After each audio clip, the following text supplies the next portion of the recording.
Hello, ladies and gentlemen. This is Eddie Marcus again. You know, I find myself having to come to produce this video because there are some things I've been hearing on television and on Facebook and YouTube that has my attention and has me a little concerned. You are familiar with the letter, the Willie Lynch letter, the things that happened back in the days, one of them being specifically how the boss, the slave owners, through their straw boss, would take a slave who stood up for what was right and what was just, for his dignity, and do things like tie him to a horse with one leg going one way, the other leg going another way, and the horse is pulling. And that they call out all the slaves so they can watch this, so they can think twice if they consider violating the rules again. And I can hear cops or people who are on television telling people, brothers, people who have been abused and by the cops, telling them the way to act, carry themselves. One cop even had the balls to say that he used two extremes. A guy with a suit on, driving a car that kind of looks like a cop car, chances are he'll never get stopped, let alone having to go through the things that many of us have to go through. And yet they made a comparison with the guy who wears his pants under his belt, on his butt, guys who ride in several numbers in a car, and they're dancing. You can see their heads bobbing and stuff like this. They are more likely to get stopped by the cops, and this might be. But the reason is if they're being stopped because they're bobbing their heads or because they're wearing long hair, that's profiling. If they were getting stopped because they were speeding or something was wrong with the car, that's a whole nother story.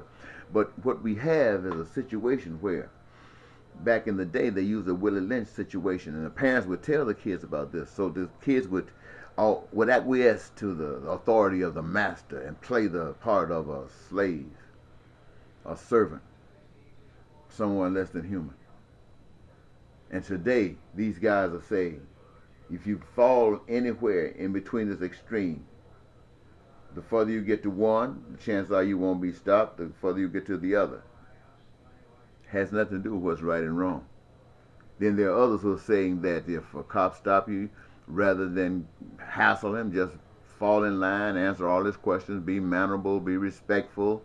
If he says lie down on the ground, get on the ground, put your hands behind your back, and all these kinds of things, and everything's going to be all right. Well, see, I see that as a thing of reducing you below your what's called human dignity.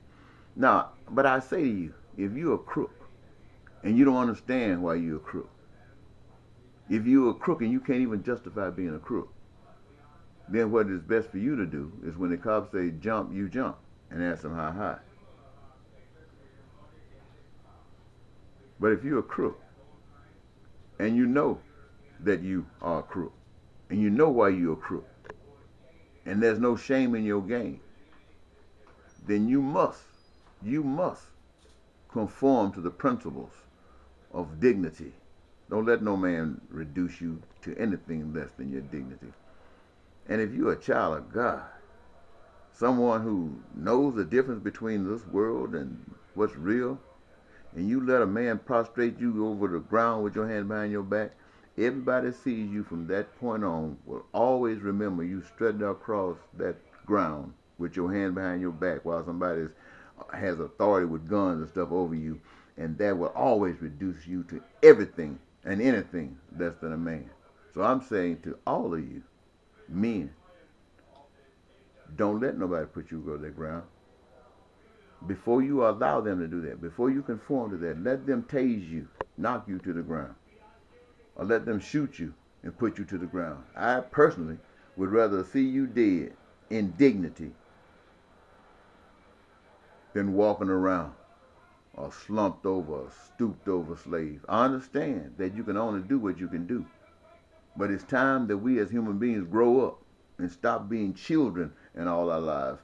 And the reason that it seems to be such a a cancer that won't go away is because people are afraid to tell you the truth. People are afraid to speak up and say to you what needs to be said. The truth is we are screwing up.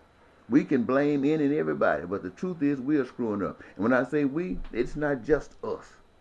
It's been handed down since the beginning of time, and those who say that they're trying to help you got a strange way of really trying to do it, because it's getting us no place. And I'm telling you this, ladies and gentlemen, because I don't want to see no brothers out there with a cop standing over with a gun telling us, get on the ground. I don't want to see you on that ground. I want to see you stand and say, no, I ain't getting on no ground. You want to handcuff me, I'll allow you to do that, but I ain't getting on no damn ground. And mean it. And if they want to rush you and throw you on the ground, let them rush you and throw you on the ground. At least you feel like a man stood up for what you know to be right, for your own personal human dignity. I'm just only saying this to you because it's true. You would feel 1,000 times better if you stood up than you would if you gave in. Because it's going to be haunting you how you were laying on that ground. It's going to haunt you for a long time. You stand up, boy, they can't do nothing because you're a man. You're a man.